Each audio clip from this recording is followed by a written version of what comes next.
Hi, this is President Donald Trump, and I love the people of Alabama, and I hope you go out and vote for Luther Strange for Senate. It's so important that you do. Go to those polls and vote for Luther Strange. He's helping me in the Senate. He's going to get the tax cuts for us. He's doing a lot of things for the people of Alabama and for the people of the United States. Thank you very much. Vote for Luther Strange. President Trump recording a robocall for the incumbent senator, the appointed senator, former Alabama Attorney General Luther Strange.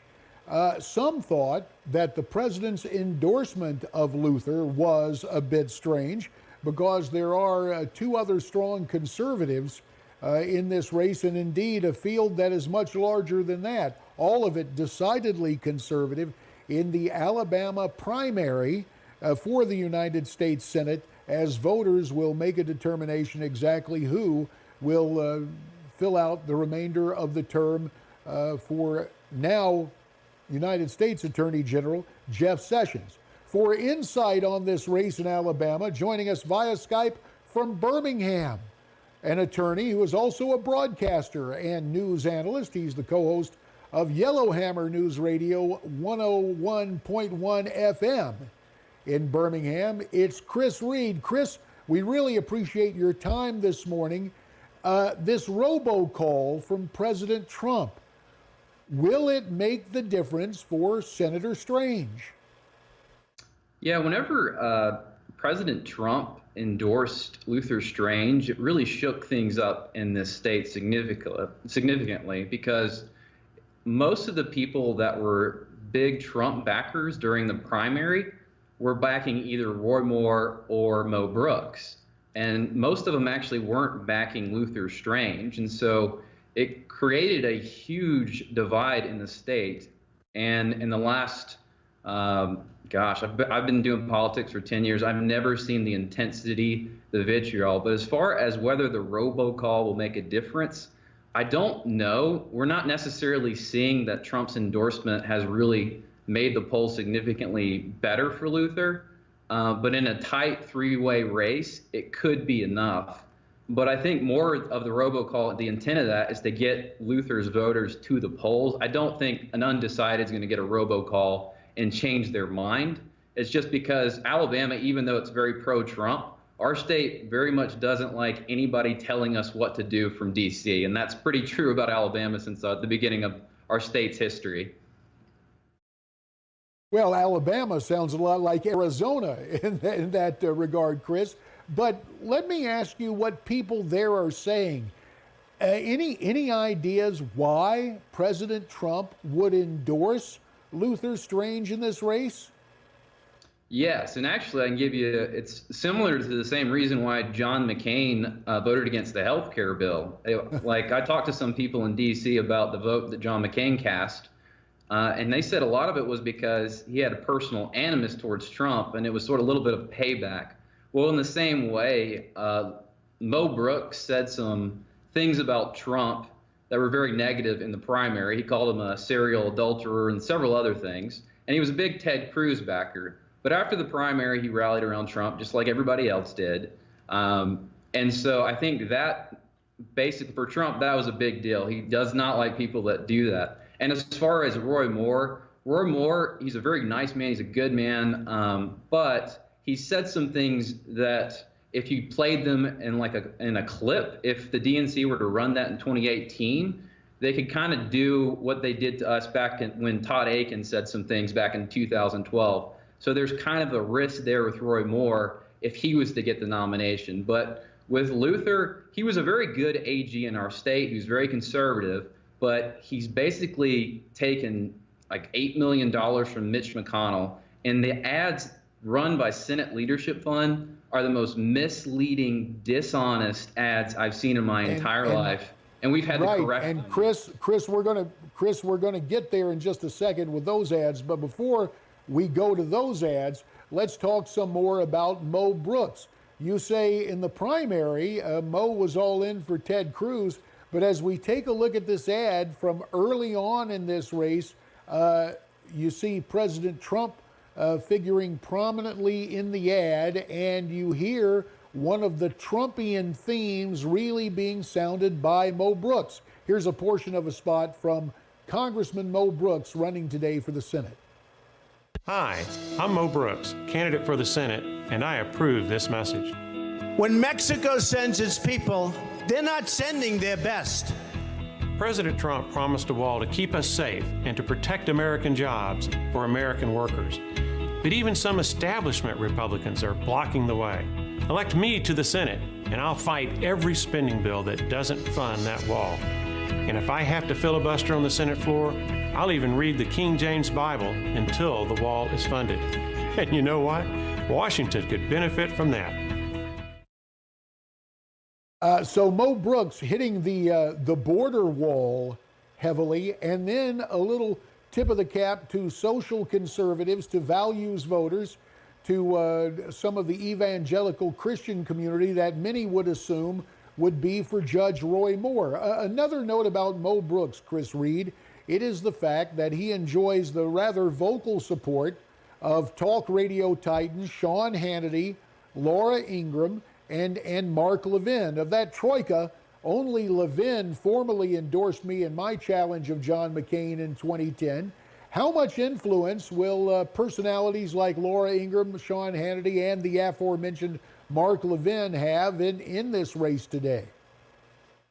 I think it does matter because one of Mo Brooks' biggest challenges was his name recognition. Now, after the shooting incident a month ago, his name recognition went way up, but I've seen Laura Ingraham and Sean Hannity and Mark Levin discuss him, like push him very hard, and I think that'll also help turn the base out for Mo Brooks. Now, the same with what we said about President Trump, just because a celebrity endorses you, it doesn't mean the voter's going to vote for you because of that. But I think people, if they look at Mo Brooks' record, he's the most conservative guy in the race. He voted with the president 93%. He's got a 94% rating from Heritage Foundation, where I used to work.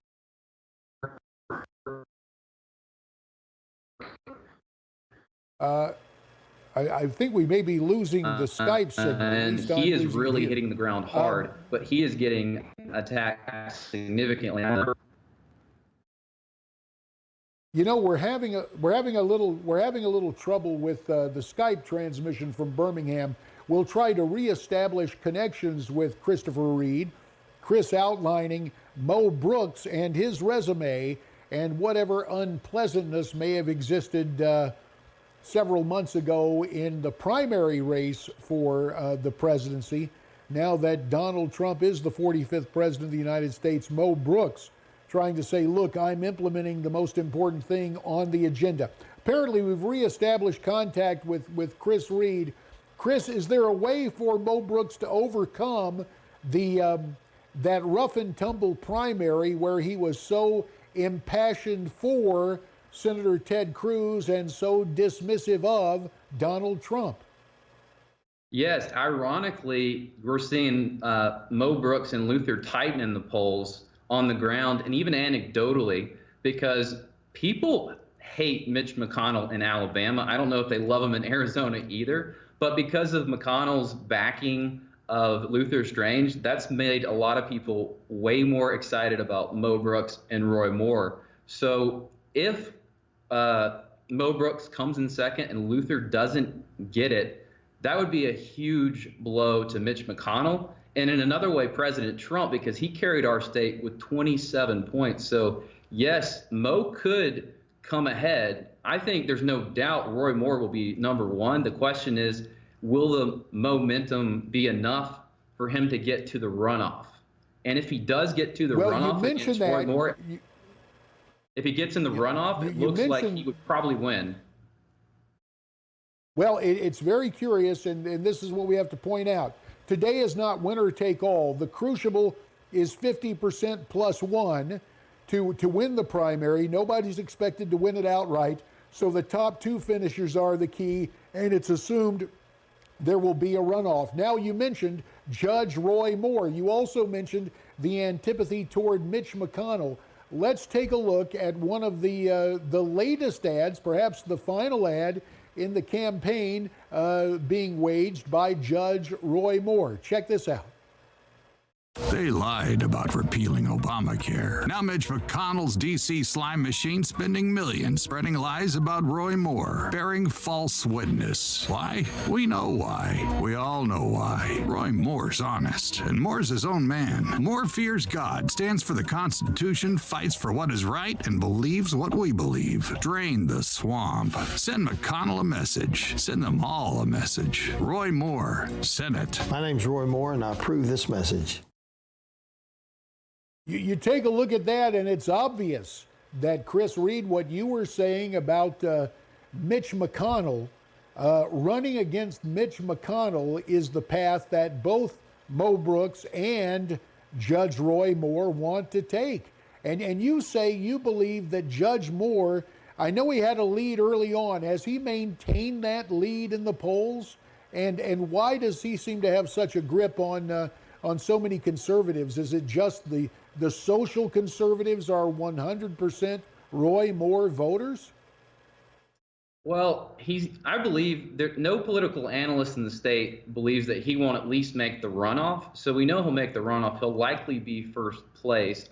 One reason why Roy Moore was so high in the polls, I think it's because he had a lot of national name recognition and recognition in the state. He was Supreme Court Justice back in 2000, and he just was suspended a year ago from the Supreme Court for trying to overturn the gay marriage case. But his supporters are incredibly loyal. They will come out to vote, and they are with him all the way. Now, the question is whether or not he's got a ceiling of support.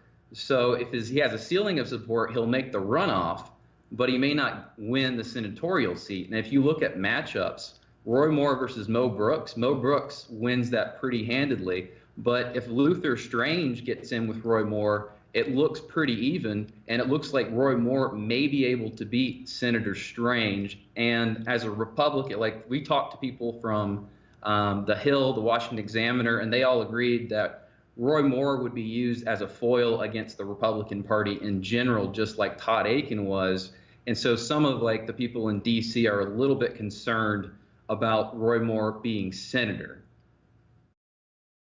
But to be fair in that analysis and offer the other side of the coin, if you will, that's what a lot of people were saying about Donald Trump, where he seemed to defy every rule, and the passion of his voters carried the Republican primaries and obviously made for a big surprise the first Tuesday following the first Monday last November. Now, a couple other things in the 2 minutes that remain, Chris Reid. I guess I would say break down the Alabama GOP geopolitically. In other words, I understand Mo is from Huntsville.